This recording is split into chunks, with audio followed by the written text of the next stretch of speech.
Okay, so we're now into actually the nitty-gritty of how to go about designing a large unit of work, right? So all of us, I'll just begin with the Australian curriculum today. I'm not sure if I'll go to early years framework because it's pretty much the same design.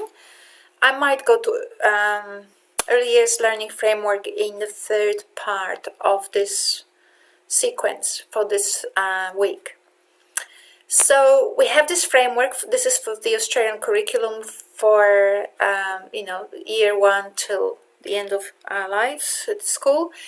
So you've seen this, so that's great. And just for the record, it's based on this book that was edited by me, Peter Kell, who was the Pro-Vice Chancellor and once the Professor of Education in our university. Paul Black used to teach in our school, and Kuyuli is professor in London now. She used to be a professor in Malaysia, and she's an adjunct professor here. So that's from Challenges in Global Learning book. And so that's the reference. And that's from, as you all know, but just making sure, the paper between Amy Norman and myself. That's it. All right. So I wanted to stress that the framework was developed on the basis of a lot of readings from numerous fields that deal with different aspects relevant to literacy and education and learning, if they differ in any way. So they come from evidence, from empirical and intellectual evidence, so from conceptualization, which is intellectual evidence, and then on the basis of this from empirical evidence. So it's not something that Amy and I pulled out from a straw hat one day, right? So this is why each of those stages actually comes up with these statements. These statements are just a summary of the evidence that Amy and I have collected and identified inside of the paper, of the article. So while to you it might look like, oh yeah, it's a good sentence. Yeah, this is good too, and that will do. In fact, they are actually evidence-based statements, and they're in here so that you can actually see how a lot of evidence can be pulled together in order to create a systematized and systematic base or foundation for designing your curricula. Okay, so I wanted you last week to actually read through it. But so this is evidence from neuroscience, as straight as anything. And some of you had been children. All of us had been children. We have children, and we know that actually what neuroscience says is actually something we observe or can observe every day. Students or children. It doesn't matter whether they're 15-year-olds or 5-year-olds or 3 months old. Students learn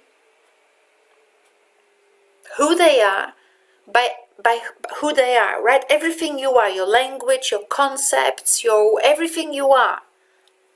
You learn. It is actually everything you do, you can do, you believe about yourself is basically what you are, right? That's who you are. And we learn all of this by internalizing our subjective interpretations of other people's beliefs, goals, feelings, and actions. So we do not internalize what people do, which is kind of how people actually interpret Vygotsky. I haven't read Vygotsky. I've read psychologists using Vygotsky's model, and they were very careful how they applied Vygotsky. But anyway, the way people read Vygotsky, it's actually called a Marxist, functionalist framework to pedagogy, and I'm not sure whether actually that kind of framework is very useful, because functionalist means generalized. It actually doesn't have an individual in it.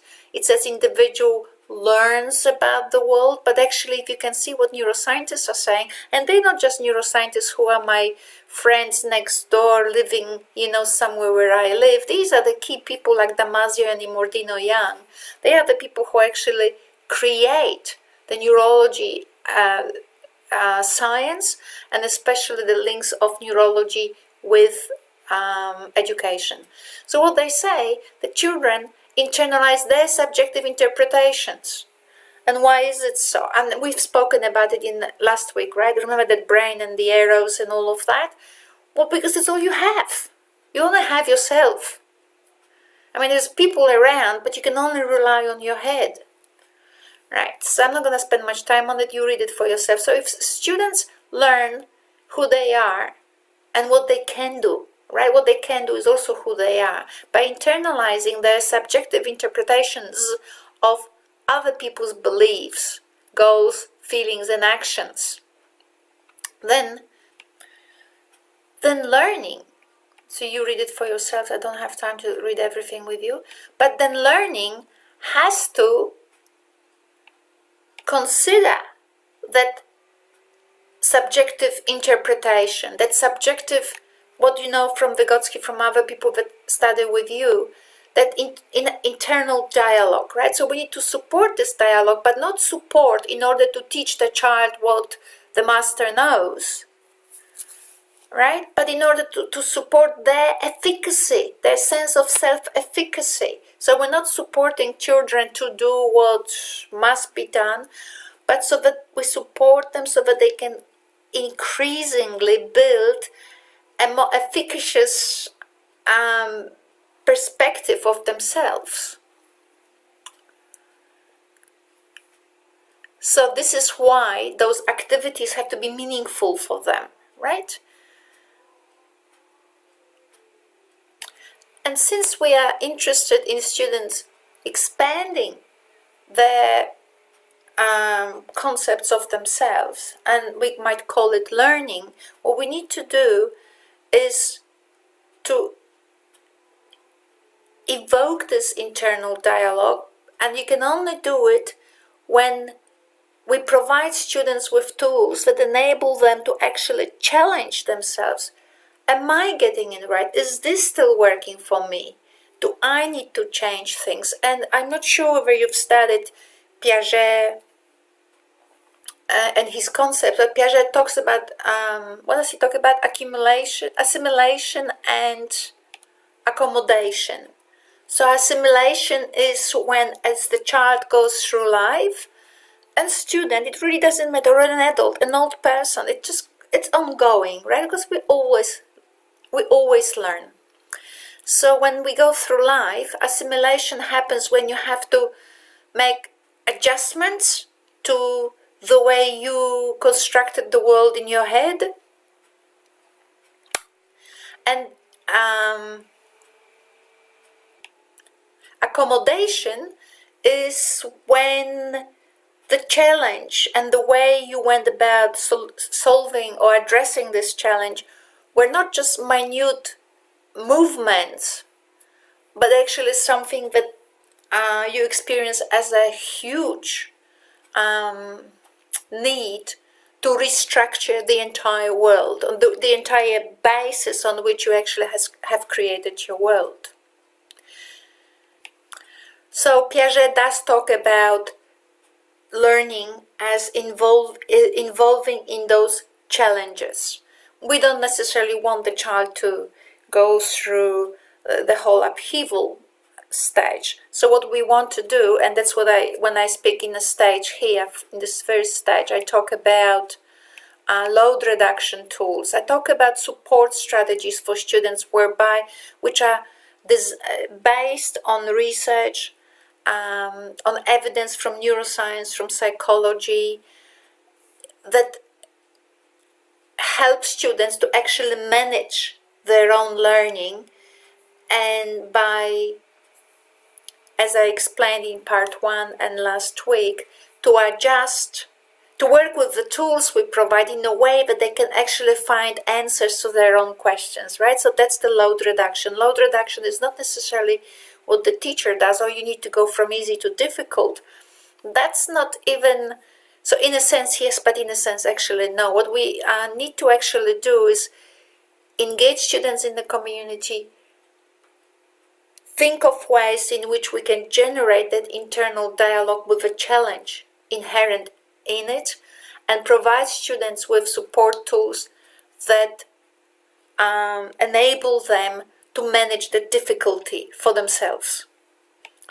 If we fail to do so, if we become so, and we always fail, because we still don't know exactly how students learn and how best to support them. We're still kind of in early stages, if at all, but really in very early stages. So we will not fail, but we will always have this push and pull whereby we help students, but we know that we could do better, but maybe we don't have all the tools in place, or not yet enough time to actually design them or to work out how to work with them and so on. So when we fail, or when things go a little bit wrong, what happens? Look at this, what I wrote here. The quality of students' learning and the perceptions they will form of themselves and of others as a result, including feelings of self-efficacy, will depend on the extent to which these interpretations that students generate are engaged by the learning environment, right? So how students learn, their success depends on how well we're able to engage those subjective interpretations. Now I'm spending a lot of time on this because it's extremely important that you can actually see this point, right? So if we don't produce good enough tools enabling students to manage their feedback, to manage their levels of difficulty, and manage the understandings that they create, and look at them from left to right, from in this way and in that way, if we don't do that, what happens? Students get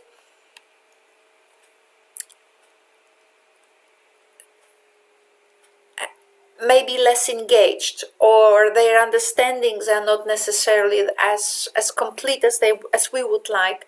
But also what happens if this environment completely fails the students? What students do, they either turn against education and literacy and reading and the need for it, and what happens, that's one way.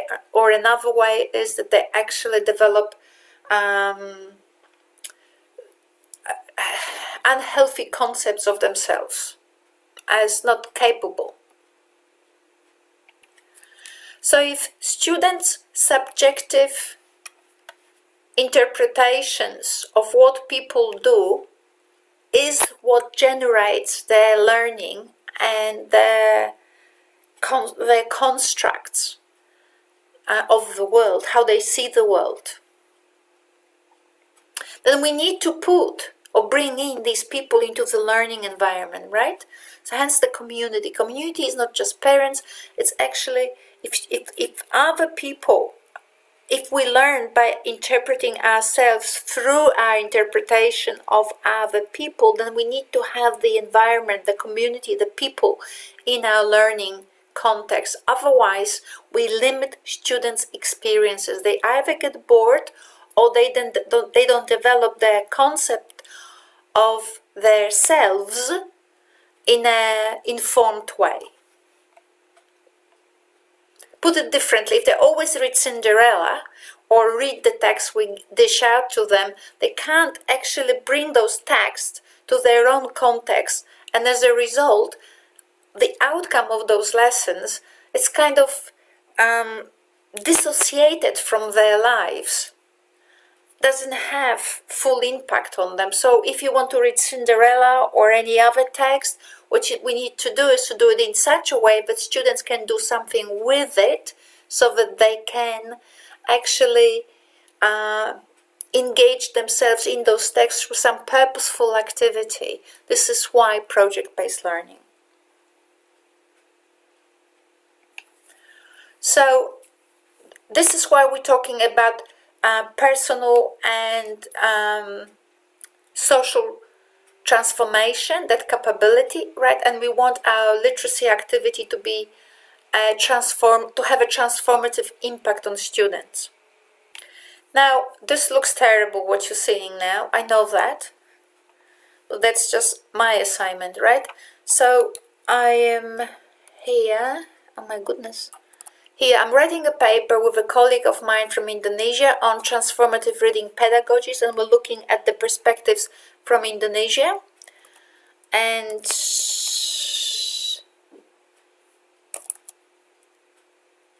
here's the sentence I wanted you to say. Now, other than me writing, oh my goodness, did you see that? So I have augment. Okay. So anyway, I found this in this particular sociologist. He actually is a Lebanese sociologist, but he actually works in University of Melbourne. And he produced this paper that I had to read and make sense out of it. But I found this amazing sentence in it that actually fits into our thinking about designing learning experiences for students.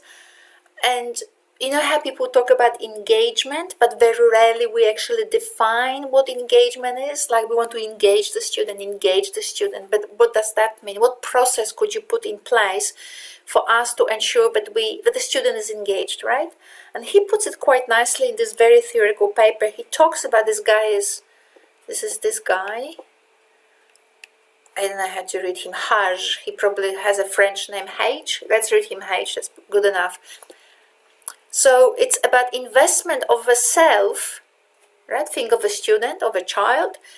Investment of a self in situation where one can augment the meaningfulness on one life. Oh my goodness. It's so clear, isn't it? I could never write like this. So the investment of a self in so engagement would be an investment of oneself in situations where we can augment the meaningfulness of our life. I mean, he gives a very simple example.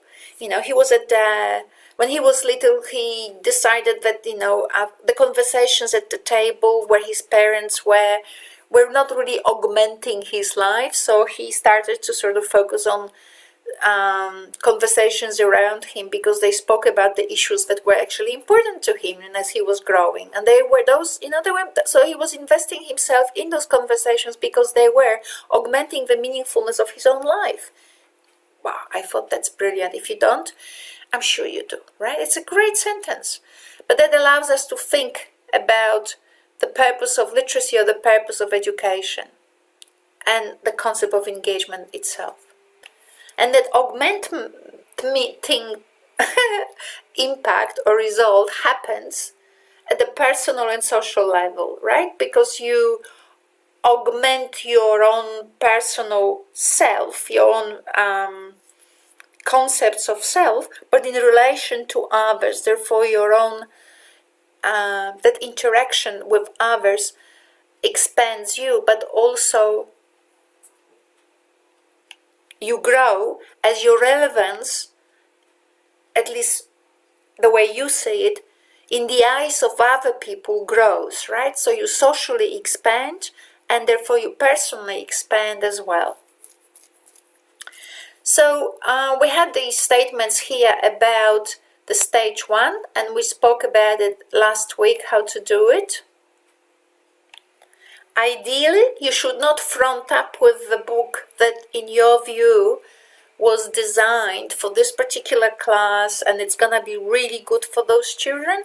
Ideally, before you even start teaching, what you should do is actually engage with the community, with the principal, with the indigenous officer, and actually talk through them to their networks and find out about who is the community, what are the needs of community, and see then, reflect on what you have discussed with those people and think, which means shift then to stage 2 and think how you can address those needs of the community, some of them that you will actually perceive through your engagements with the students.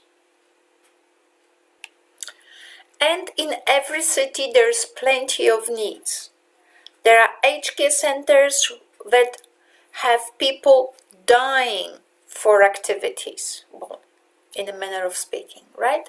They are sitting there, they want to be entertained, they want to reach out to younger people, they have, but the bridge between a 5-year-old and a 85-year-old is,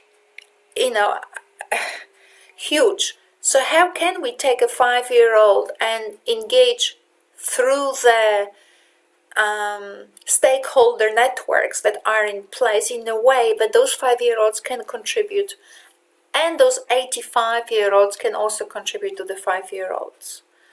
So we've spoken about it last week. So let's assume, for argument's sake, that an aged care center actually is creating itself a particular event, and wouldn't it be nice to have wonderful invitations for the community? And who's gonna create those invitations for all these older people who are stuck there and they have less resources than the school has, right? We could actually, here it is, it's an amazing activity. Now what you would have to do is to actually map it out against the curriculum and then sell it to your students and then actually engage them in thinking about how they're gonna do these invitations and which way, and is it gonna be only one way, and why they would do that, and what's in it for them, and all of these things, right? It's as simple as this. However, for today I prepared a different kind of activity, and I will take you through it. But the principle is, once you know what the community need is, then what you need,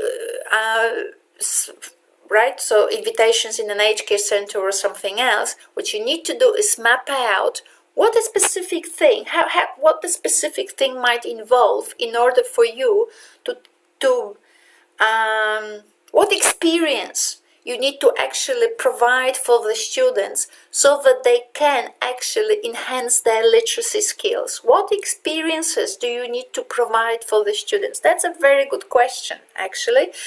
And to tell you the truth, my research with different, say for example, even in Indonesia, this very paper I'm writing, it's very interesting.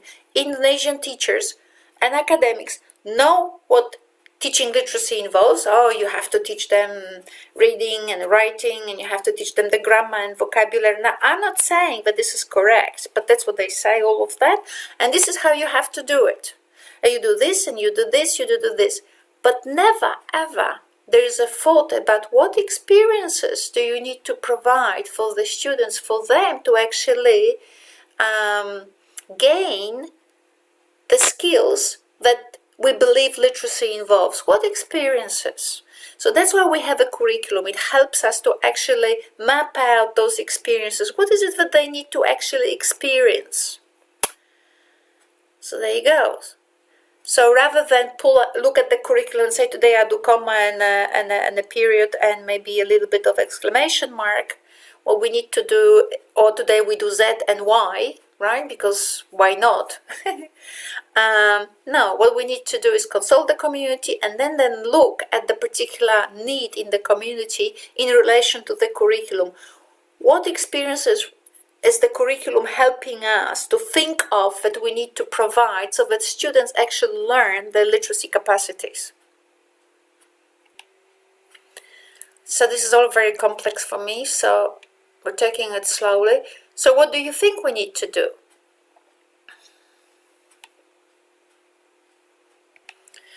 In a simplest way, what we need to do now is to think of resources that our students will need in order to actually understand the community problem. And maybe also to understand that there are solutions out there. Now, the curriculum is absolutely wonderful to help us think in this regard. It tells us a number of things, the curriculum. First of all, it tells us that well, so it has these capabilities, right? So it tells us no matter what resources we identify and how that we will map them as relevant for students' activities, what we need to do is to think of the range of resources. It's extremely important to think of the range. Because if we want our students to be critical thinkers and to be creative, what they need to have is a range. You can't create much out of a dot on a piece of paper, right? One dot, not much. But you have 300 dots, you can now rearrange them and create a castle. So what we need to do is to have a range. A range allows people to be creative and also critical because they can compare and contrast. So what you do, when you actually know that, for example, an aged care center wants your students, doesn't want your students, but let's put it simply, right? It'd be very nice to do something for an aged care center, like, for example, invitations for an event that they're creating themselves, right? Well, you don't give them a template from the online ICT-based resources and say, here's your template, here's how you do invitation, do it, done. That's not how to actually look after students, right? And teach them literacy.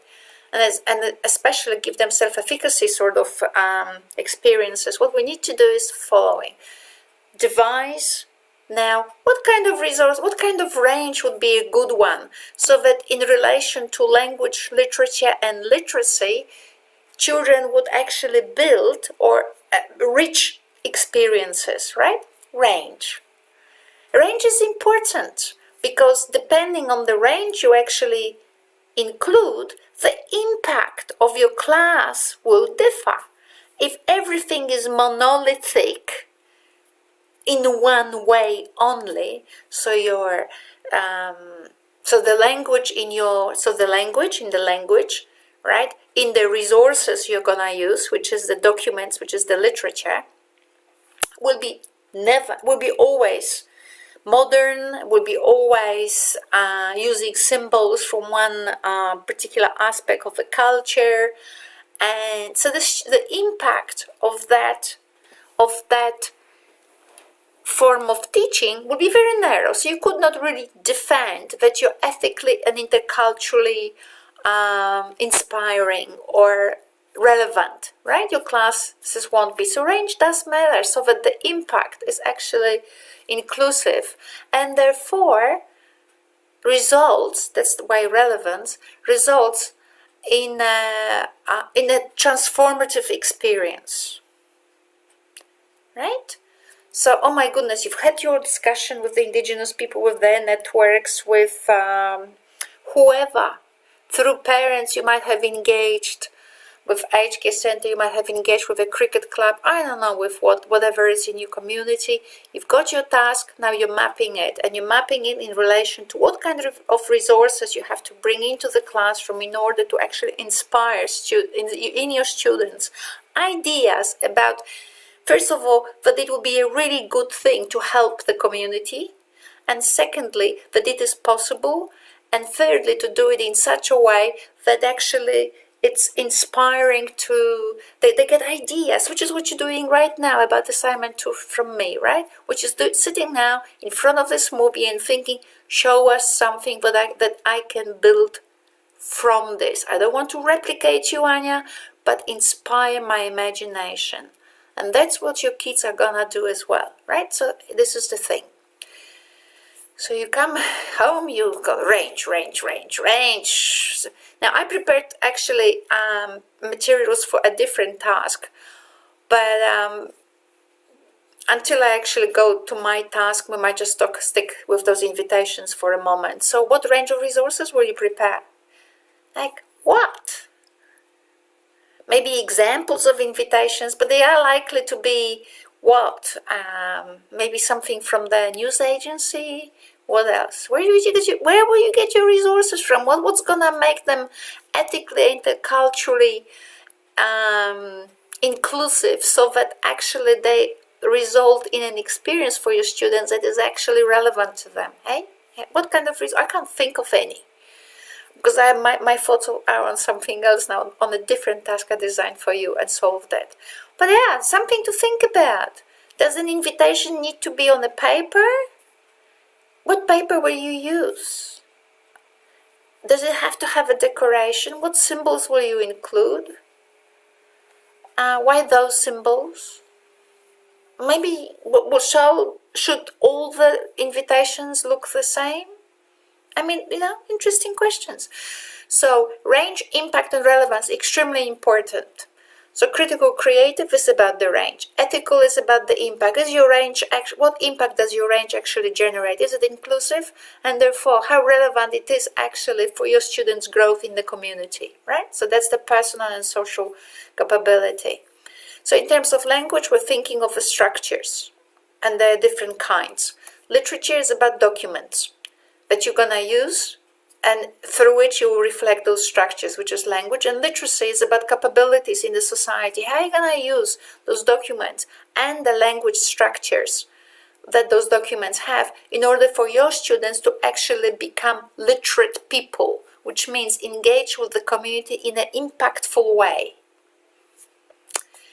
So now we have a problem. What range that is impactful and relevant? What kind of linguistic structures does it have? Does it have to have? In what literature will I find it? And therefore, what literacy experiences do I need to now? So literacy experience, creating invitations. What else is in the curriculum that I can think of as being a literacy experience so that I can engage those language and literature documents so that my students actually build those literacy experiences. So you read through this and you think to yourself now, oh my God. So what do they say? Text cohesion on the bottom. What else? Punctuation in language. Oh my goodness. Language variation and change. Why would that matter for an invitation? Well,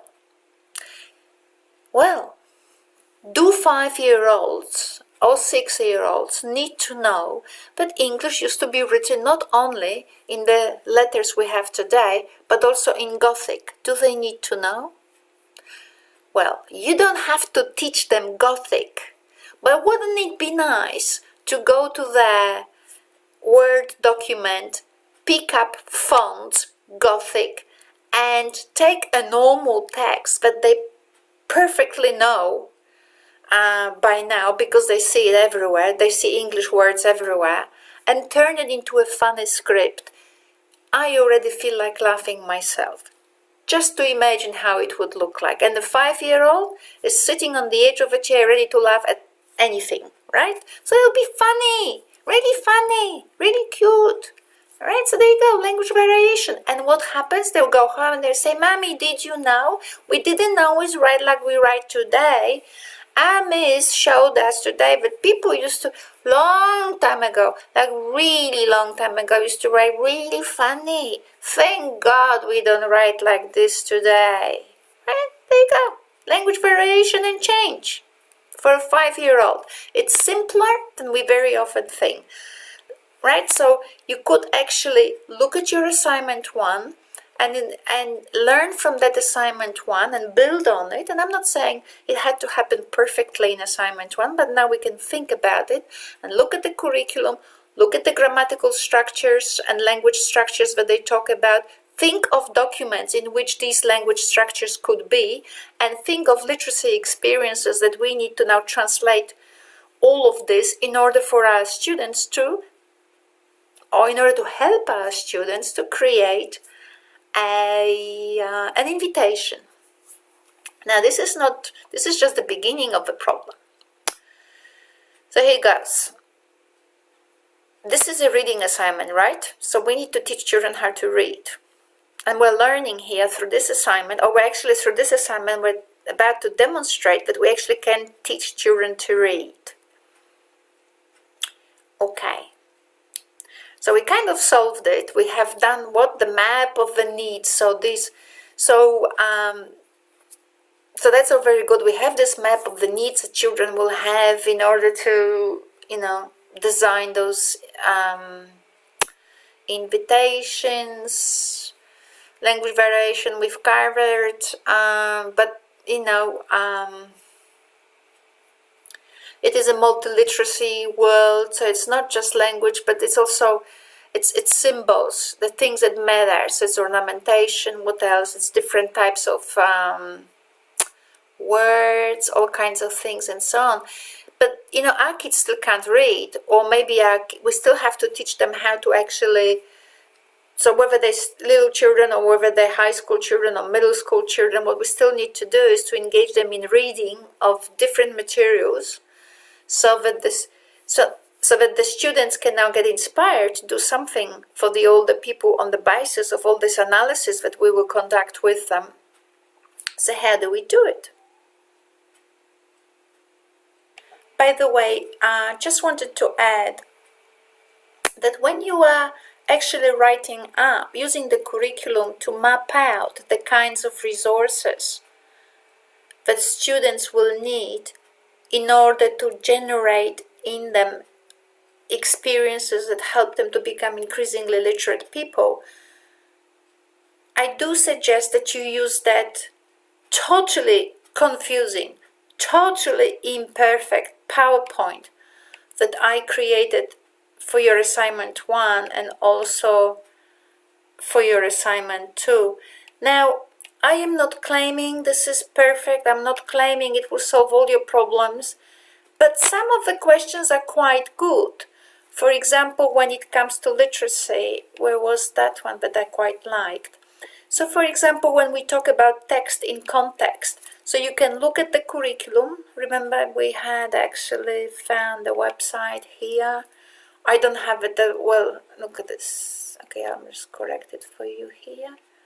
Right, so in the Australian curriculum, you can actually go and browse through all the, you just click on plus and it gives you all these things. So you do that, but the value of this PowerPoint is it asks you sometimes questions, again, from very much theoretically explored way. So this is the literacy aspect, and it's about text in context. But I quite like the one about generating text. I'll just show you that. Or for example here, interpreting, analyzing. So what it wants students is to interpret, analyze, and evaluate. But look at the way how I put the question. So it's about range, right? So you have to choose the right range of texts. So do you engage texts that allow you to better understand, students actually, right? Students to better understand their position in the dialogue of which the text is a part. So interpret, analyze, and evaluate is not necessarily about, I believe this article is really sexist and blah, blah, blah, blah. But basically, it's about interpreting, analyzing, and evaluating by actually understanding your own position in relation to what I want to achieve. And in relation to why I'm actually reading this text. These are the arguments that I have found, of the evidence, and in relation to these arguments I construct my position and therefore interpret this text in a particular way, right?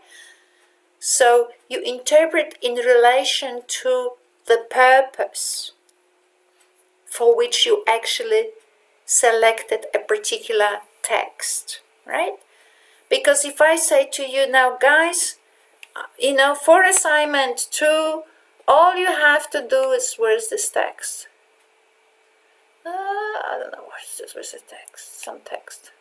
Right, read this text and evaluate it.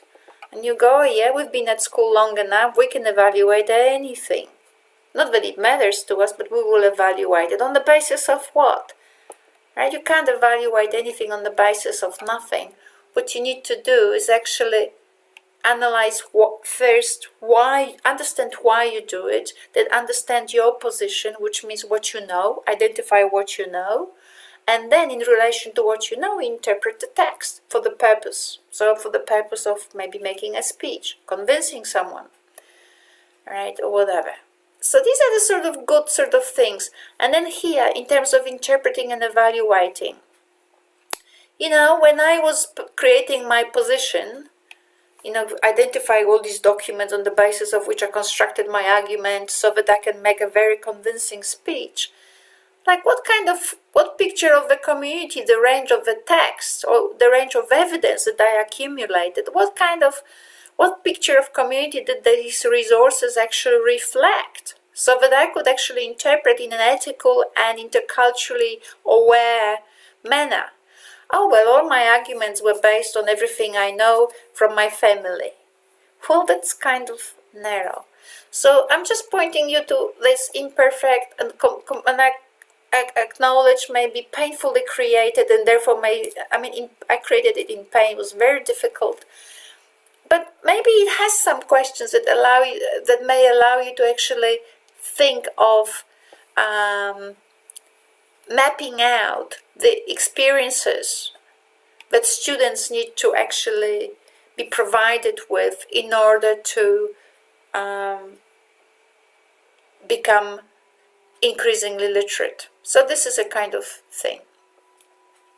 So we agreed we will be mapping out the activity, a particular activity, what kind of language we want to use, and challenge yourself as I challenge you with that Gothic, right? There was one more thing that I was thinking, but it's quite challenging. Yeah, that one here. So this is in literacy aspect and text in context, right? So in the literacy aspect, do you engage? So what did I ask here in that PowerPoint? Deeper understanding of why people read and write using different genres, symbols, or that people, right? That people. Why do people use different genres and different symbols? And I was thinking calligraphy. Yeah, and right to left and all of that. I mean, when children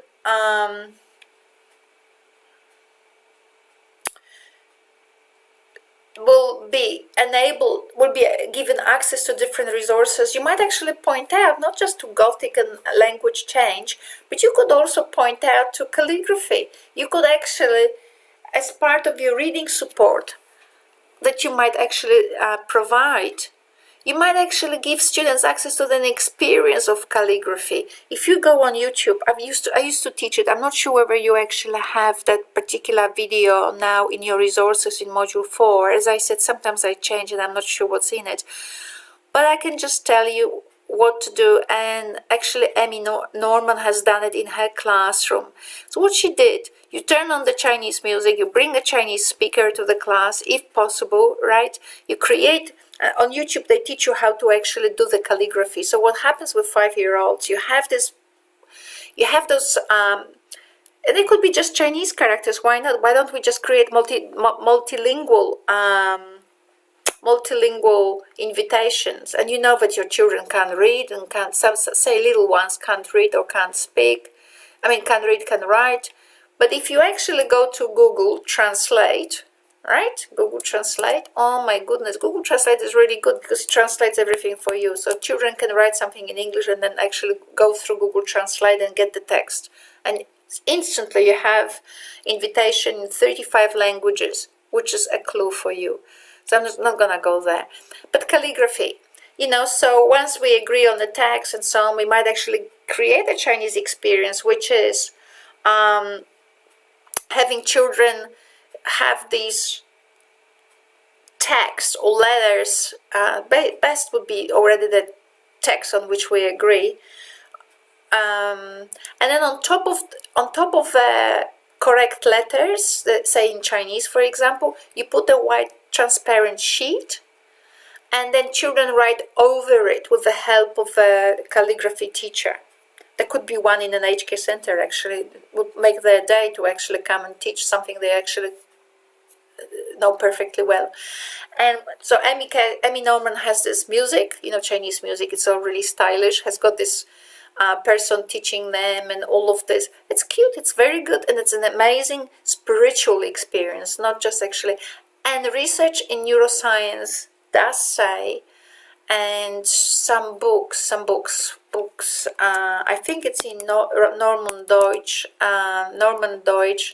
the brain that, I can't remember that, something that heals itself or something. Well, the brain, something, I forgot. What's that? Let's have a look. Okay, together. I always forget this title. Norman Deutsch, excellent book. Not Deutsch. Goodness gracious, is what happens. So now tell me what's the difference between me spelling this and them spelling this, and what did he write? That's the second part. What was his first book? This is the brain's way of healing.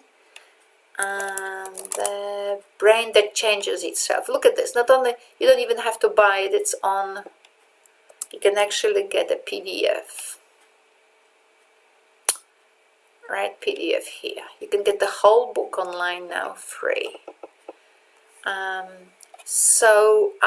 There they talk about how you can actually use, how good it is for the brain to actually use different alphabets, because you can actually learn to spell and read in your home native language faster and better if you actually also introduce students to different alphabets. Well, you can introduce 15-year-olds as well. So anyway, calligraphy is another thing that I was thinking here. So there are good ideas in this old PowerPoint I created for your assignment 1, and you might actually come back to it if you wanted to. So once you actually reflect a little bit about the experiences that you need to actually expose students to, so that they can actually understand the problem that the community has. Look at that, they have an event. You can show them some texts about the event, some things about the event, and now you can say to them, wouldn't it be nice to have invitations? What is an invitation? And then you can look for different literature that will have different literature that will respond to the kinds of aspects of language that you want to expose them to, right? And also then think of literacy experiences that you can actually create in order for students to actually get an idea of what an invitation is, what it does, what different forms of invitation are possible in order to make what. Why do we write invitations? So maybe also show them why people, maybe you can find a resource somewhere that will help students understand why people actually send each other invitations, because we still do, don't we? Makes an event more formal, right? Makes an invitation more formal, as opposed to, mate, come along if you have time, Not only that, what it also does, it allows people to do what? To spread information in writing. So the purpose of writing, it's much easier to to give someone invitation or to send to people invitation than to knock at each door and spend 3 weeks doing door knocks, right? It's much easier to actually send invitations and so on. So there's a purpose of writing here. Now people will come if an invitation is attractive. There's something in it for them as well. So maybe, the act of writing invitation may actually make students think about what's in it for the people who are going to come to that event. Even if these people are guaranteed that they will come, maybe, exposing this value. So what's the moral of the story, right? So we will talk about it too, because when we actually help students to read invitations, and now, in order to better understand the role of invitation, maybe every time we actually check an invitation, we might think, so we go through all the stages, emotional, generic stages of text construction that I generated or I created, analyze them in relation to emotion, and then think of the moral. What's the moral of this invitation, right? And we can think to ourselves, and maybe that will give students ideas why invitations and why people create them in a particular way, in this way or in that way, and so on. So this is about mapping. Okay. So once we mapped out, the initial mapping will be as good as it comes, right? It just will be whatever it will be. And as you go about thinking of ways how to devise 5 lessons for generating in students literacy experiences, so you might actually amend your map. That map is very important, right? Because while you will because for many reasons, but it is a framework of sorry, I had to change the document. It's a frame. It's the basis of your unit of work, which is this first phase, which is the engagement phase. Later on, you may amend it a little bit in order to actually increase the experiences of students as they actually go about designing their own invitation. They may actually want to look at more documents. But at this very moment, this is the first phase, engagement, which is exploration. You need to actually identify things that they will explore. And the next stage in the exploration phase is to give them tools so that they can actually read those documents that you might find for them, to introduce them to the idea of an invitation and its relevance and the need of the community to actually have those invitations. Right? So that's the phase one. So the reading doesn't actually start here.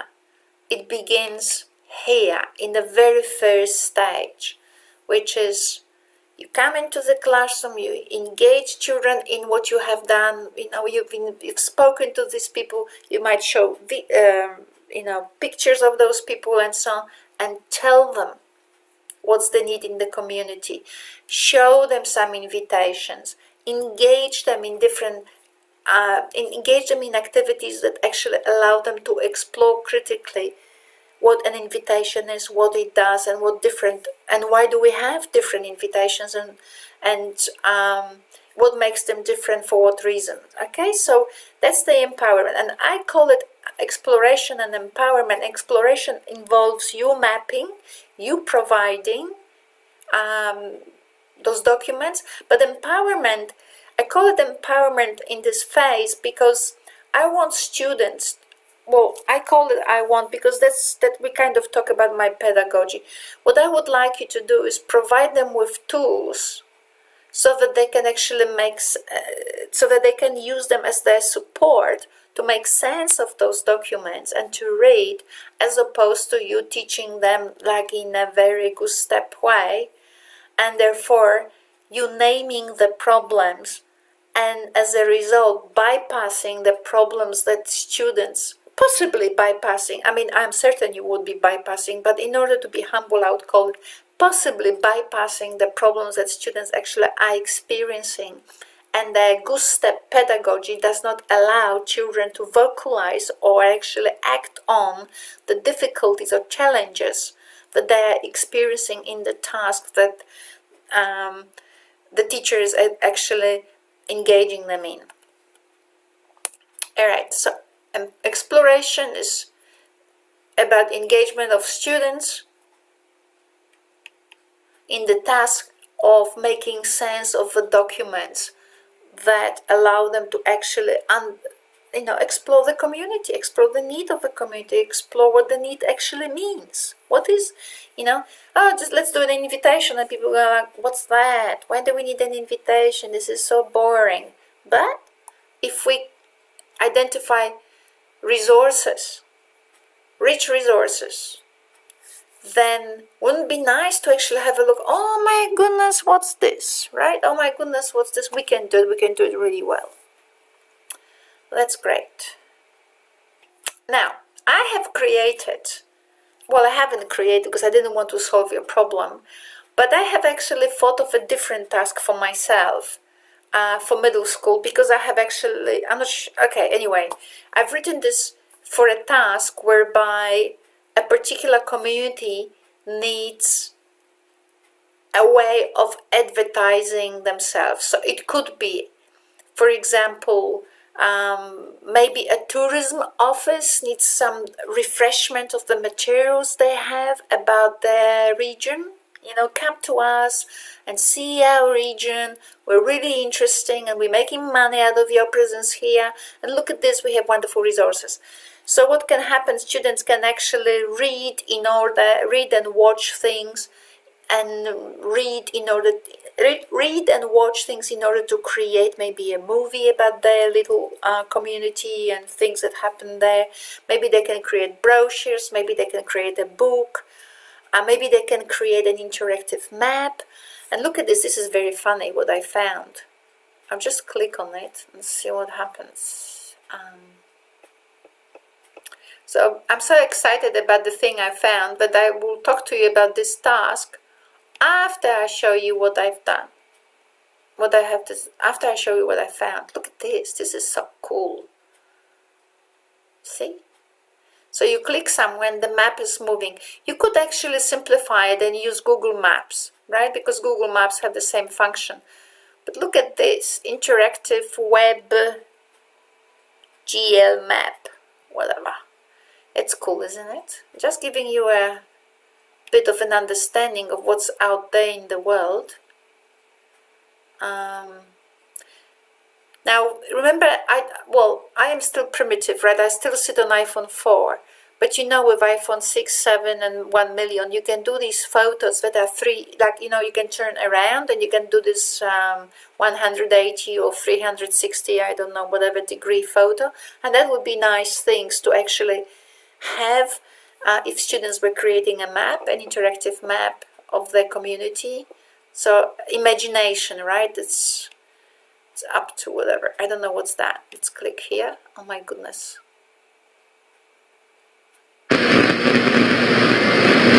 That. I haven't clicked here before, so I didn't know what's happening. Anyway, you can keep clicking yourselves on this link, and because I always give you this PowerPoint. Look at this, more things are happening and more things are happening. So anyway, you can see there's interesting things happening. So what I did was I imagined that maybe a community would come up with an idea, as I said, with that, creating either an interactive map or some resources for the tourism office. Maybe a school might want to have might want to put a map of their own school grounds. You know, things like that. So what did I do here? So as you do the collection of resources and you think of the language, which is different structures, language, literature, what documents will have that, and literacy, how can you engage that language and documents in experiences that can actually help students to so this analyze, evaluate, all of that stuff, right? Understand the community and all of that, understanding yourself in the community. So all that. So I have come up, so what I'm thinking that in that stage 1, which is exploration and empowerment, you actually might give students access to show students what is it. It's a brochure, right? But this one is an interactive map of a particular place. You don't have to show a map. You can show Google Maps.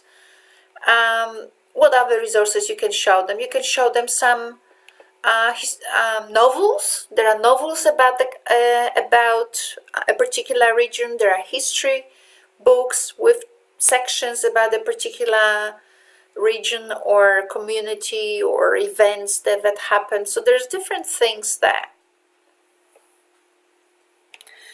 And here's the thing. Even with 5-year-olds, you bring those 5 million resources. Well, not when it's 3, 4, 5, 6, 7, whatever. And then the difference is in the way students work in that stage 1, which is engagement stage, in the way in which students work with those resources. So you can show to children a number of them and play with them, maybe read one of them for 3 weeks. I'm joking, right? But for a longer time, you spend longer time using reading strategies that we will summarize briefly soon. So you spend longer time on one, and then maybe compare with another one, and maybe just there see how much this helps us to do something with this, right? So we can create something now as a result of it. So you may reduce the range, you will increase the time that you spend by assisting students in the process of reading. And as students are more advanced, you use more resources, and maybe they still spend the same amount of time on reading, but they read more within that time, right? Because they have more skills, although you are still working hard on improving their literacy skills. So we have that, but language is also systems of symbol of representing meaning, right? So not only words. So when it comes to maps, I'm not sure whether this is visible. I'll make it bigger. Not very well done on the left, but that's okay. So we've got indigenous maps, right? So this the legend, indigenous legend. I mean, I pulled them out from the internet. If you type indigenous aboriginal maps, you actually get 5,000 different signs like this. I just picked one, and then you have an Anglo-Saxon or Western culture, a European culture sort of legend, right? So we have this kind of things, and you can search. And look, this is just for me to make a point. You can actually go on Google and find a more detailed legend. So with the little, I actually, like you've got indigenous, lots of them. Look at that, piles, different symbols. This is less about, okay, here's some more. So that, and then you can also, so what did I type here in the search engine? Aboriginal map signs, that's what I typed. And here I type map legend. I didn't have to, I don't know why I did that, but because legend also means story, right? That's why I wrote map. And I've got 5 billion of those, right? So no shortage. All right. So we've got different resources, right? Now, obviously, you should also have stories about different people, maybe stories produced by different people in that community, because the same region will have different types of people, and maybe there will be stories about Vietnamese people having experiences in Melbourne, or you can have Aboriginal stories about the region. You can have also English history, Australian history stories about the region. So you can see that there are many different documents from different perspectives and in different languages as well. You will have multilingual classrooms, so some of those resources can be actually read by your students, especially in the older grades. Now, what did I do? If you want to create a map, maybe if you wanted to create a map, one thing, I've written a paper some time ago.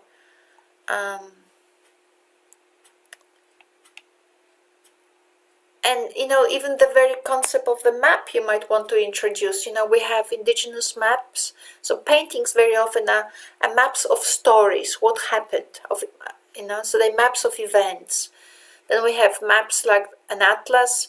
Then we have maps on the mobile phone, and then we have maps like conceptual maps, right?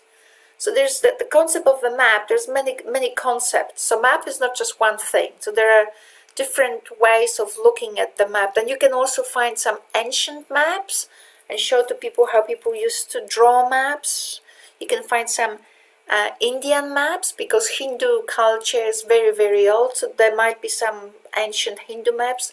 Now that actually goes beyond my understanding of the world, but so you can see that the kinds of language, symbols and documents and experiences, therefore literacy experiences that you actually help to shape this range of resources actually helps quite enormously in a positive way.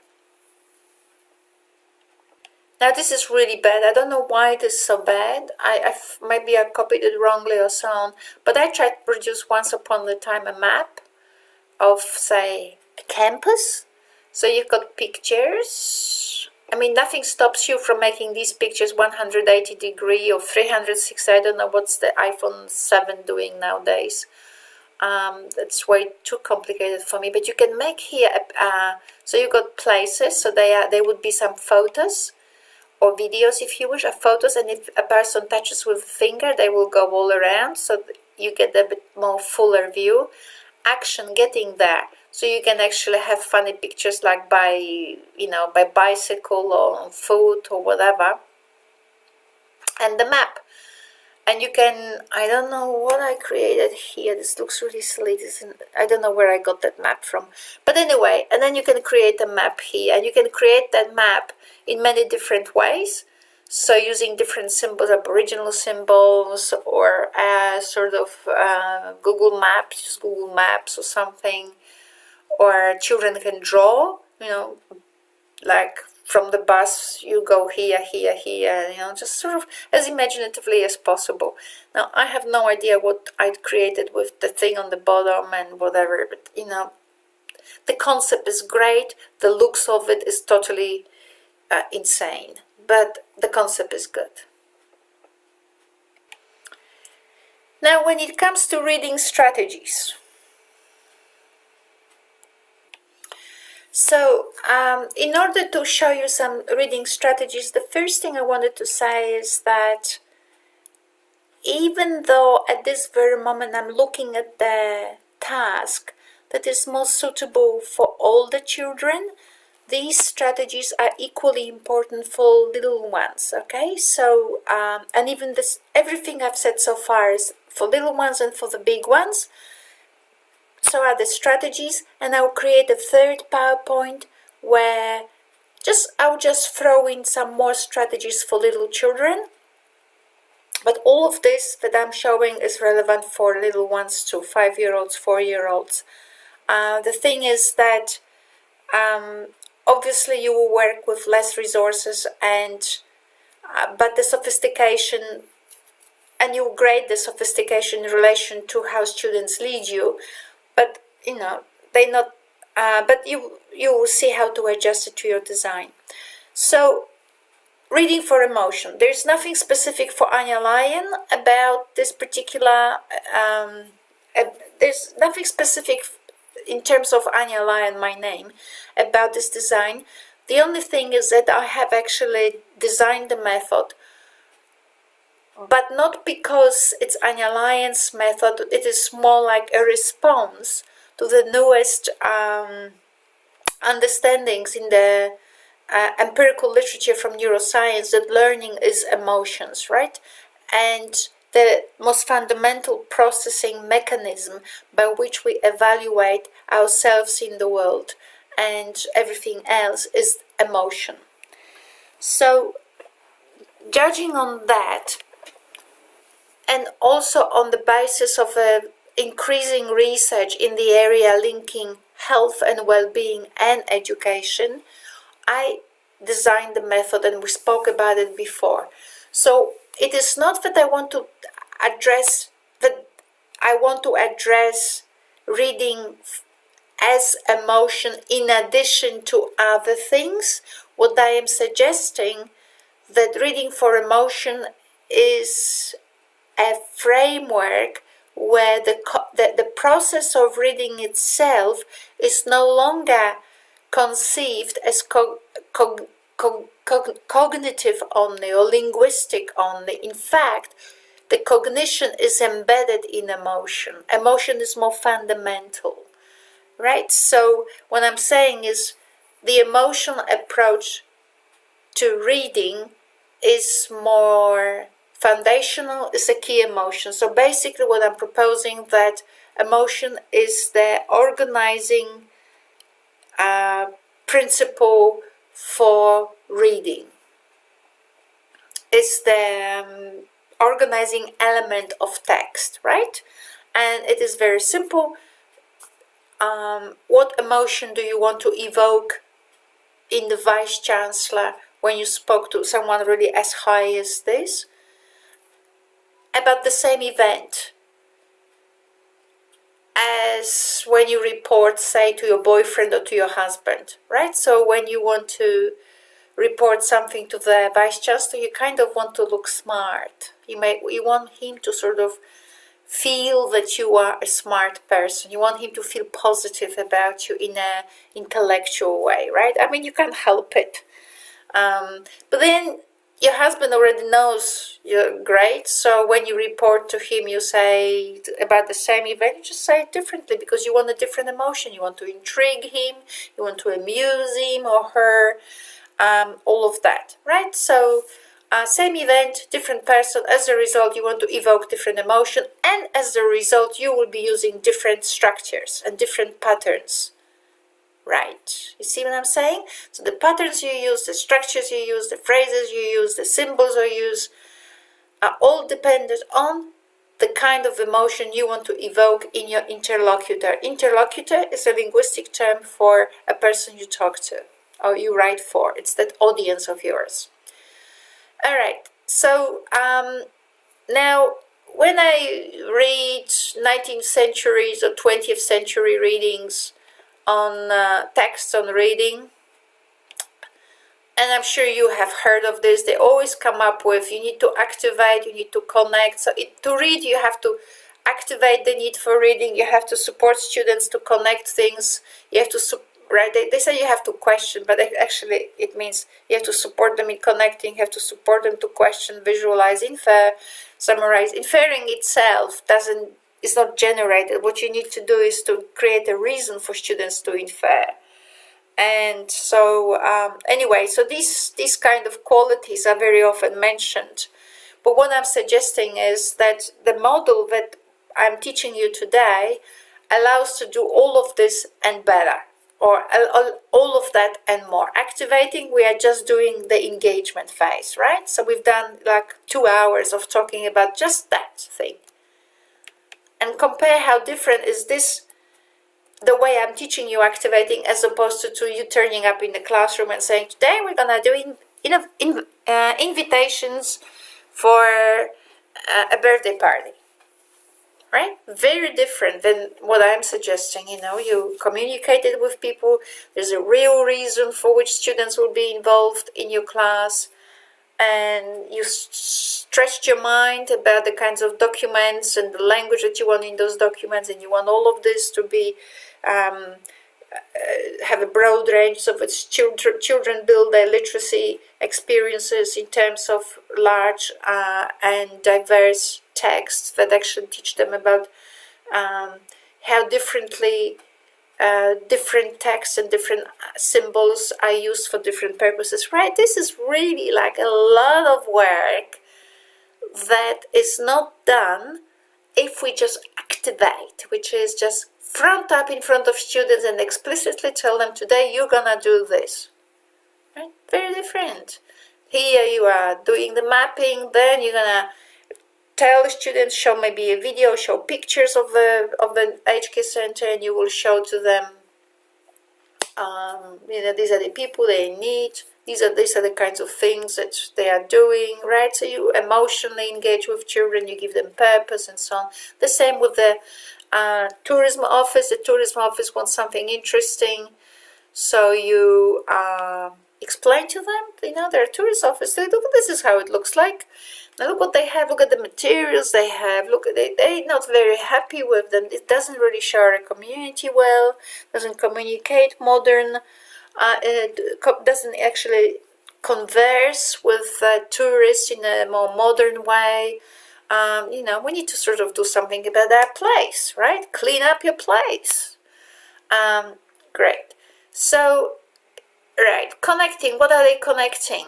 Oh, make them connect this and that. Right. Whereas here, what we're doing now in the empowerment, we're trying to teach them to read those resources that you have brought with you so that they can actually now connect themselves to those texts in a critical way so that they understand the need of the tourism office better, right? So that's what we're doing now.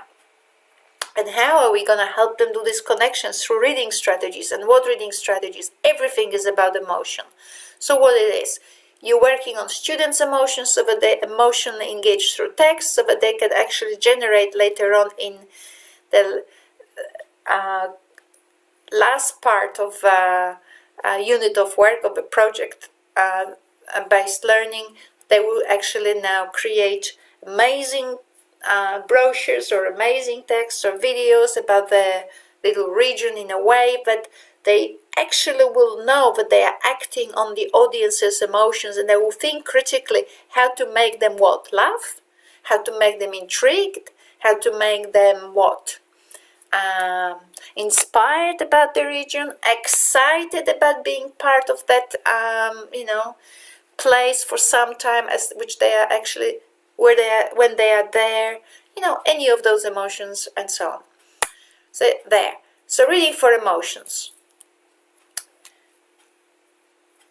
You can do it with little ones as well. I repeat myself just to make sure that everybody actually memorizes that. Okay, so we have 6 generic steps, and they're here, right? And in each of them, the question is setting the focus. What do you as the reader feel in this section of the text, right? What I'm just gonna remove this because at this very moment. So in your view, so this is the kind of this question, this is a generic question that basically I might just actually get rid of that one because it's really confusing. This is the generic question that you would ask, or you would engage together for each of the stages, right? So the dialogue, like in the Lion and the Mouse, what's the dialogue about? Oh, pretty lion, please, please, please do not kill me. Why is the author using those words? Because the author wants you to feel what? Worried. Empathy for the mouse. So what else does the author want to do?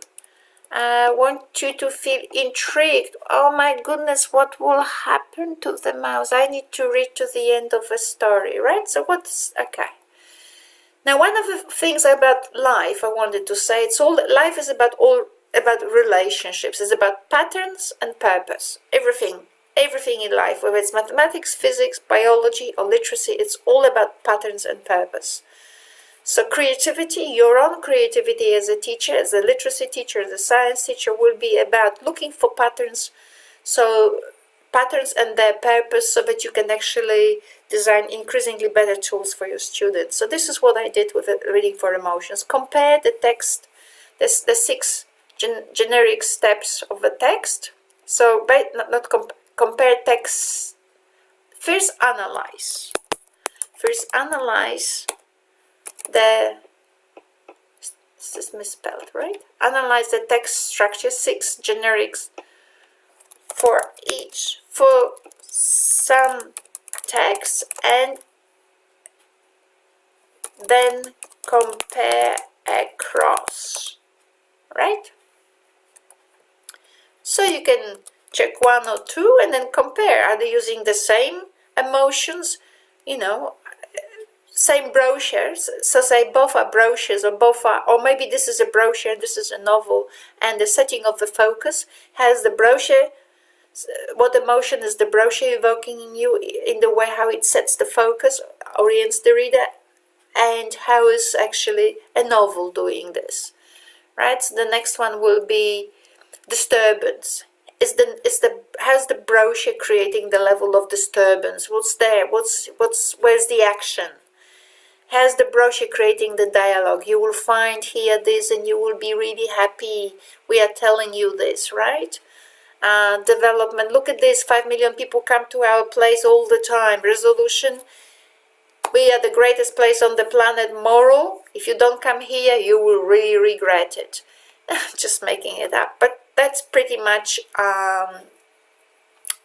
the sort of generic structure of the brochure. You have a look how the maybe novel or some other text does it. Right, so you don't just analyze one text, you compare maybe the same types of text or different types of text in terms of each of the generic steps of the text and the emotion that each of them is actually evoking in the reader. And in that way, students might actually learn how different types of text work, and how and why do we have so many different types of text. Maybe some texts are more suitable for some kinds of emotions and some other texts are for others. Now, why did I say draw the text structure? I'll tell you why I did that.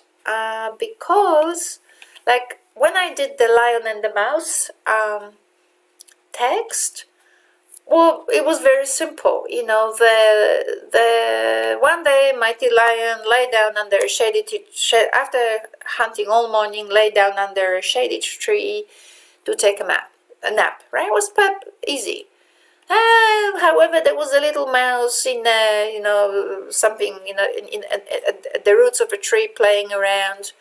And as they were going home on the way, they climbed over his back and woke up the lion. Right in the dialogue, mouse, I can kill you. The development, and the mouse begged here for its life. The development, the lion let them go. And then the lion got himself in trouble one day, blah, blah, blah, resolution. The mouse came and saved him. And the moral of the story is, well, whatever you want it to be the moral, right? Look at this, straightforward story. But when I actually analyzed the indigenous story about how the kangaroo got its pouch, oh my goodness, we had the setting of the focus, setting the focus of the story, that was fine. One day the mother kangaroo was jumping and disturbance, was really worried about the little Joey and whatever. But then what happened was we had disturbance. So that's why we have each of those zigzags here has 3 sort of circles, right? Because I had 3 lines of the story that kept repeating themselves. So we had disturbance, dialogue, and development, and then instead of from development to go to resolution and then moral, from development we went back to disturbance, dialogue, and development, and once again, right? So it was like circular. The story had a circular structure, went on and on and on, right? So it's interesting. Now, so if you can actually draw the text structure. So text structure of the brochure, is it linear? Text structure of some other text that you decide that it's actually important for students to analyze. You can draw it and then reflect on it. And I'm actually leaving this quite open because I don't know. I honestly haven't analyzed enough text to tell you what the meaning will be, but I'll tell you the meaning here.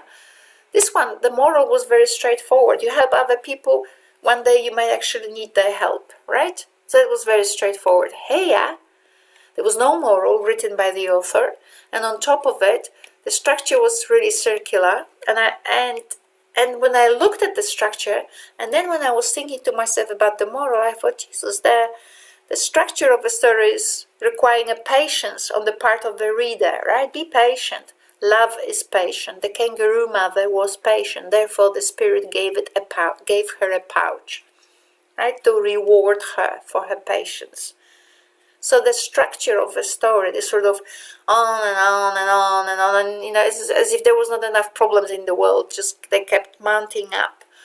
And yeah, the structure of the story reflected actually the moral of the story. So I just left it open for you here.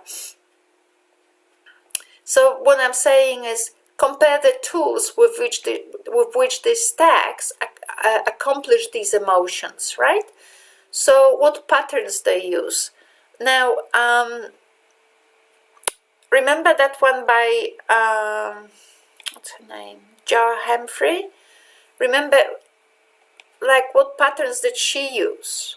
what emotions and what patterns. So I mean, she didn't analyze the text, but when we had here, that was a scientific text, right? What patterns here? It's clarity, make it clear, but also so for clarity we had maybe shorter paragraphs, right? Because you don't want to very, like if you have a novel, you don't have paragraphs, you have the thing going, the text ongoing, continuing, but that would actually not help the reader. So you need clarity, the text has to be clear. So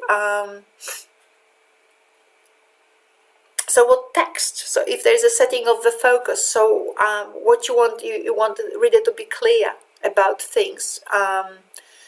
So what tools? Maybe clearer paragraphs, lots of subheadings or headings, right? So that there are headings, so that there are clear distinctions between things and so on. And you can create tools that actually make these things apparent.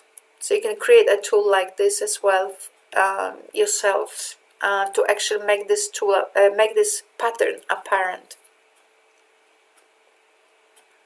So if a scientific text say begins with setting the focus, it's about so if the scientific text in any way wants to communicate clarity, wants the reader to be interested, feel clear, feel maybe inspired as well.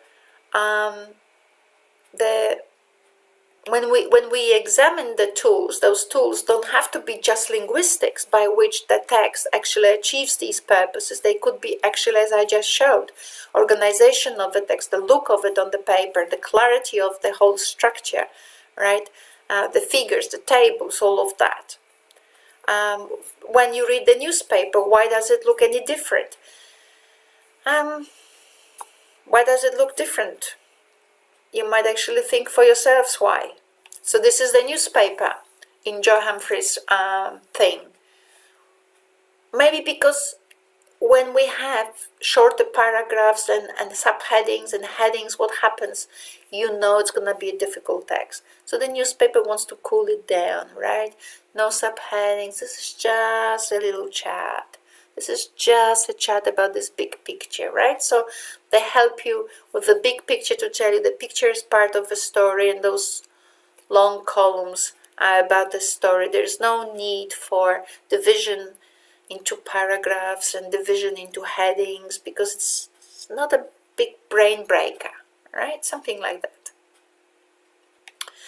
So you analyze with the tools with which the text is actually achieving these emotions. So the patterns and purpose, right? What patterns and what purpose, and the emotional purpose. Because clarity is an emotion. I feel clear. I feel clear, which means a relaxation, relief, right? It's an emotion. And being confused is the opposite. Which phrase is also used for what emotions, right? What pictures, what colors, what symbols, right? Remember we were using some legend, indigenous legend and so on. Or maybe even what language, they mention it, what language, what languages. Sometimes people actually use, say for example, in an academic text, very often we use French words or Latin words because they come with the philosophy. So you will have a mix of French or Latin. What gives those symbols and those patterns the power? What gives them the power? How do you know that? Can you compare it with another text? Where else did you see that? Right? Where else have you seen that? What things are missing? What can you think of? What's missing in that brochure but it's somewhere else? Should it be there as well? And what's this here? What do the students think this may imply, right? So if something is missing, why do you think it's missing? So that could be a pretty longish time that you would spend, and even may need to develop some tools like Joe Humphrey has created in order to enable your students to actually do that emotional analysis. So you can do it as quickly as I did that, setting the phone. But yeah, the reason why we do this analysis, maybe of different texts, is so that your students can actually not just compare the different generic stages of the text, the different stages of the text, communicate different emotions. They can actually see how these emotions then work themselves, create a story, right? So they can say here, so you can call it, so let's imagine here, I might not write on top of it, maybe I'll just reproduce, okay, duplicate. So here could be what? You see, the lion, when he actually was going to take a nap, he was actually frustrated. No, he was tired, not frustrated, tired. Tired. So the emotion was, oh my goodness, what will happen? So intrigued.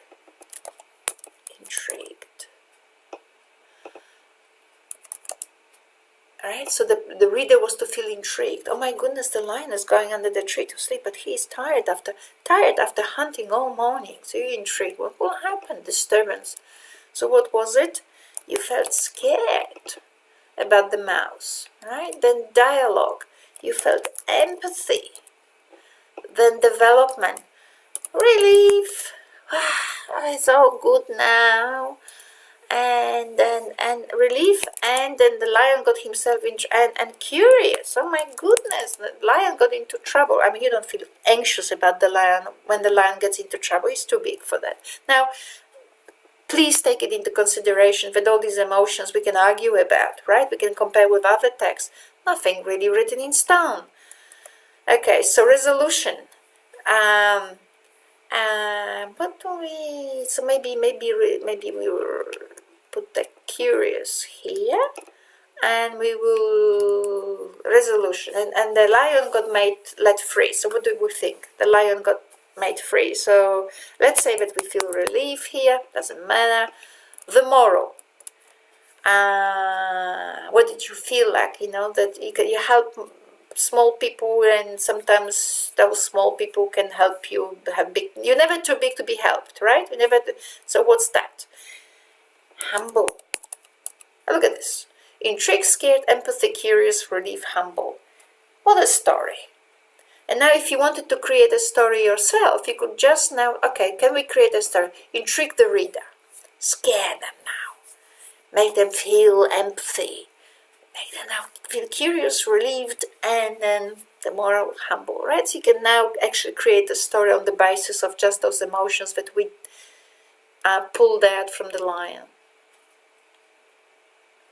So you can do all that. I can't remember where we were. Here. All right.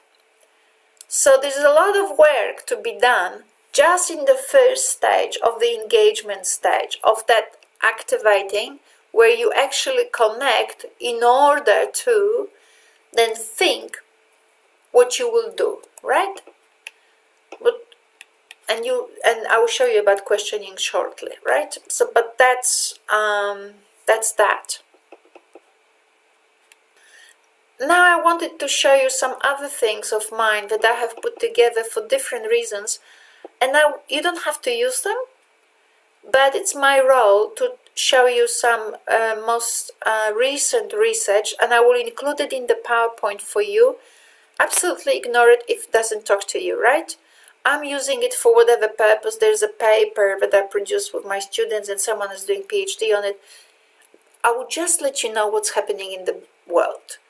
So there is such a thing like aesthetics. Now you people look at it differently. I look at it from neuroscience. So there's this guy, he's very famous, Ramachandran, D.S., like the #1 neuroscientist in the world, and he has come up with the aesthetic, with the neurological theory, hope that's not neurological theory of aesthetic experience. Yes. Right.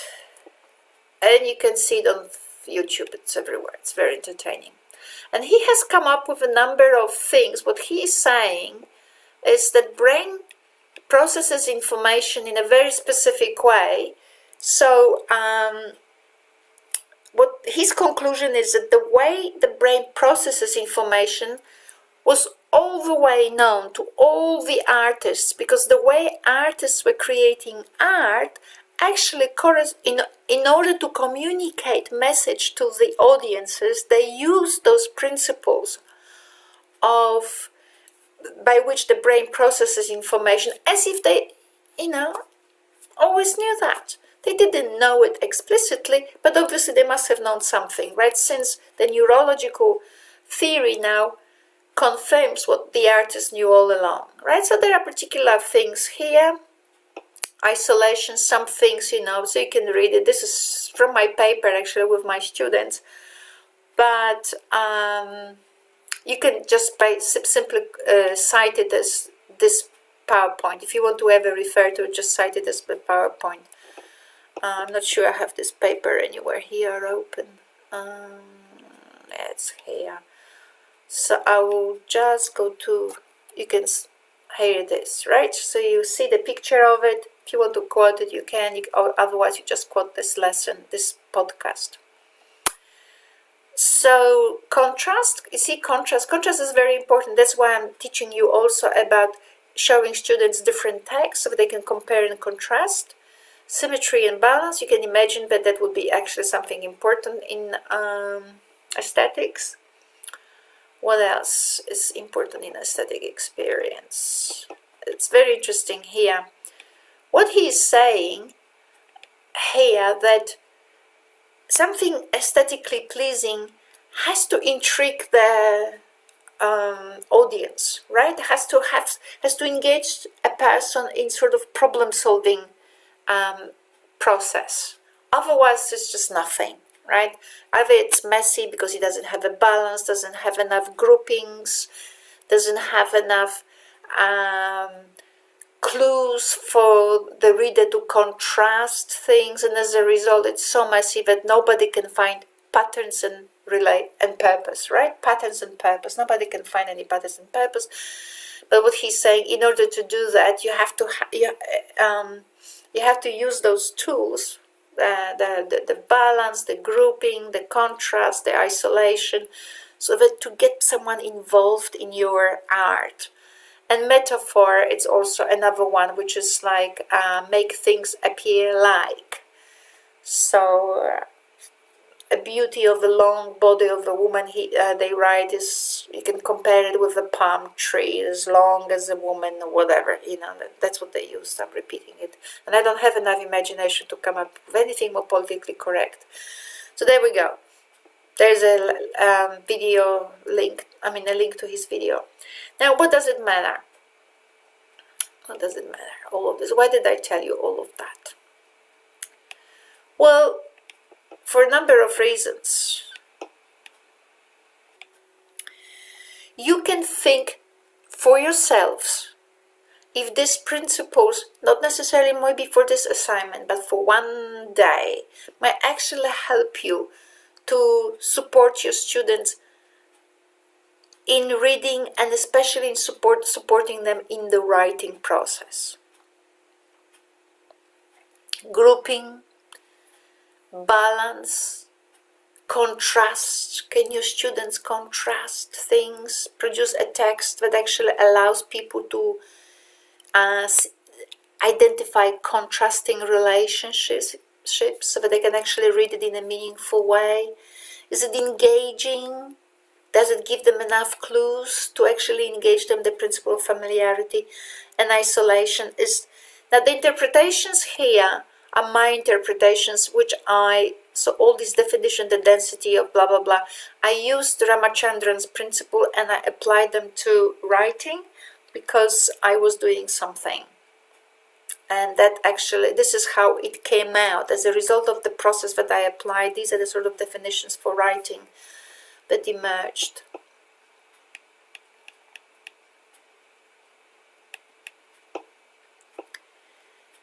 Now, one thing about aesthetics also is that English, we spoke about it before, so all this work with intonation in reading and writing is really important. So when you read with students, teach them to read for grammar, and not for grammar like verb, noun, but teach them for intonation so that they can actually learn punctuation through intonation. We spoke about it in our last week podcast. So in English, other than when there is a special case to change the intonation pattern, you see the red means that the sentence always is falling from the top to the bottom, always falling. So one day a mighty lion lay down under a shady tree to take a nap, right? This is the falling music of English. It's very important because someone like me, a few years ago only, before I did this research, I had a problem with it. I had a word order problem in English, because in Polish, which is my native language, by the way, I speak many languages, and all of them have a much looser word order structure. But English is very tight and very about its word order. But once I started doing this research, my written English has become pretty good, because I started understanding the relationships. So, as you can see, that the blue lines, the blue arrows say, tired from hunting all morning, right? That's the thing. And what happened, the regularity of the red falling structure was broken, and the subordinated clause was put in there, right? And now you know that you should put commas there, right? So once the sentence drops down, all children fall on the floor, and I put the period at the end of the sentence. When the children in the middle of the sentence go on their toes because the sentence goes up, one day, a mighty lion, tired from hunting all morning. That's the clue, subordinated clause. But we know that sometimes we have which and that in the sentence, and we do not put the commas there. And when do we do it? The girl that I fell in love with is beautiful. It's not the girl that I fell in love is beautiful. So the girl that I fell in love with is beautiful. No comma. Whatever sentence. The tree that so when the sentence continues falling, then there are no commas. But when the sentence is interrupted, there are commas. It's a subordinated clause. That's a wonderful thing. It solves a lot of problems with commas in English. So some things maybe you can make visible as you read. You read for grammar, you read for punctuation. You teach them to read it this way. They can walk it, they can, from the toes to the moment they actually fall on the floor, right? And that's a wonderful way to actually learn that. So these were some ways in which you can support reading of text of all the students in the phase of engagement. However, when students finish all that reading and analyzing and seeing how people work with information in order to manipulate people's emotions, and manipulate is not necessarily to act on people's emotions, right? So that's not negative, that's what we do. Then what's next? What's next is students now go into the evaluation phase with it, which is what's in it for us, right? So we had a look at those texts, we understand what's the purpose of invitation, we actually know what's the purpose of the information flyers, brochures and texts in tourism information office, or of a map, right? If you wanted to have whatever, anything for the either school or tourist information office, right? All of that we've understood, we've analyzed, we looked at different symbols that were used and different colors and different tags and their impact on emotions and all of that for different stages. But we've done all of that. What's in it for us now? So we need to summarize our findings, right? That making those connections, and we need to question ourselves: what have we found out? What connections can we make out of it? And therefore, what's in it for us? How can we make something that augments our own meaningfulness in this world? All right, the meaningfulness of our life. So what I have in this paper, what we have with Amy, we have these questions to help us in this task.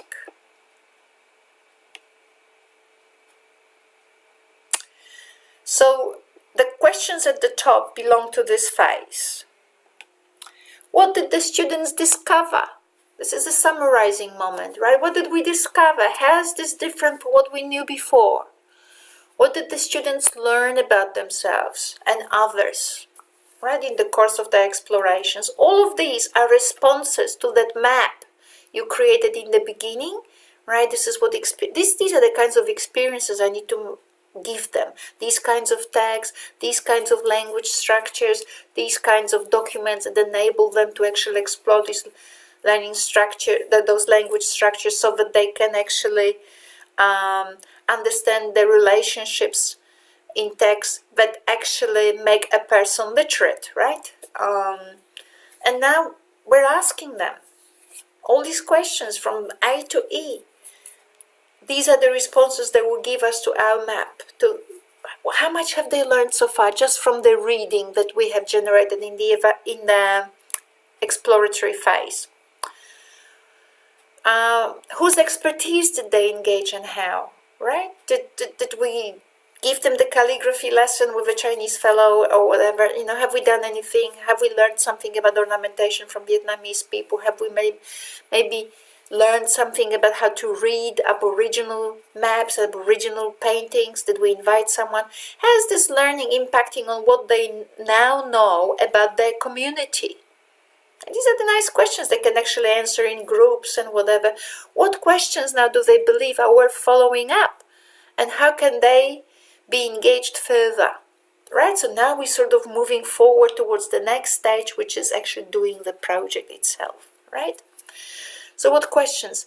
And now in order to do the project, notice that all this process that I'm teaching you is a process whereby the students are continuously engaged in decision making about how they engage in the community, right? So it's not you standing there and telling them what to do.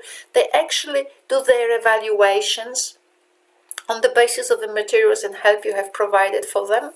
And now they think through, right? And you can help them, but they think through, they engaged. So once they answered those questions from A to E, now, right, so they've summarized the findings, identified the project and its purpose.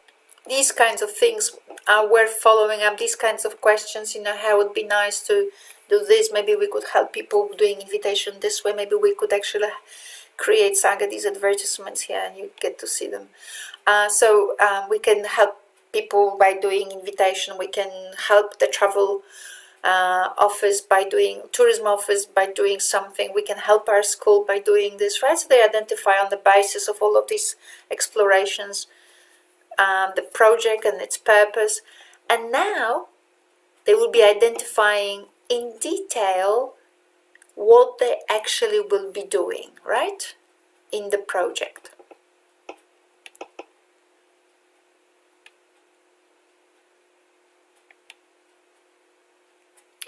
Well, we may get to see it, and hopefully my computer won't break.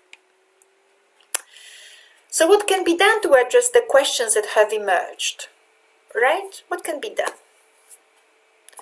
Has this action to build strong, so they say, we will do this and this and this we will do. Right. And now we see the capabilities are coming into play. Has this action to build strong community? And you can use those questions whether you're early educator or middle school and high school. You can rephrase these questions in a way that is meaningful to students, but the meaning is just as much the same, which is, has this action to build strong communities? Is this going to be really good for everyone? Do you think these people will be happy? Do you think that the map we will create will be good for the school? Do you think other children will like what we have done? Right? All of these questions is about. So these are about, they actually directly address capabilities, but at the same time, allow students to actually identify the different angles or dimensions of their project. How will it support Australia's orientation to build sustainable relationships at the local level and with our nearest neighbours? Now, this is a complex question, but you can obviously downplay it. Has this initiative to have a positive impact on the students as individuals and their perceptions of others? Is this going to be very good for us? How's it going to help us to understand each other? Right? Understand what we do. What impact is the project to have on their community that they will engage? All these questions, it is very worthwhile to actually engage children before they do the project now on the basis of all the research they've done. It's good to ask them these questions so that they have a very clear understanding of what the project involves, and they actually produce the answers themselves, right? Not you telling them, but they explicitly generated them themselves, and that's really good. Now, for the purpose of the assignment, I don't mind which phase of the project you will target, or of this curriculum you will target in your design. You might actually now decide with children what kind of, you would have to probably recreate, you might actually have to recreate a map that would, based on the curriculum, that will now address specifically the needs of the children, as to ensure that you actually support them in the project that they do. So what I wanted to really say is that this phase and this phase is just about identical, except that what I mean by that is that once students answer those questions for themselves, what they want to do and the meaning of it and how useful it will be for them and for everyone else, then they actually have to identify the text they will be reading or using as templates or using as examples, right? So they may actually use this text that they have used, or they may actually ask for more, and that needs to be given to them, supplied to them one way or another. And when you do that, you still need to do the mapping to make sure that whatever resources they have, in terms of range, in terms of the ethical impact, and in terms of the relevance to students' personal and social transformation, that they are still compliant with those parameters, right? So in that sense, that sort of mapping is not running away from us. You might actually be faster and more efficient after you already have done this one. So I don't really mind whether you will be addressing this stage or this stage of the project. More or less they are the same in technical way, because you'd have to do the mapping, you'd have to do identify strategies for reading through which you will actually help students to work with resources. So that's what I wanted to say. And just do be aware, do keep in mind that I'm only interested in 5 lesson designs. They could be 2-hour designs, so each lesson is kind of a 2-hour chunk, but 5 of them, not the entire 3 phases. Okay, so that, and I might actually finish here and do some little bit of an add-on for early childhood people. All right, thank you so much.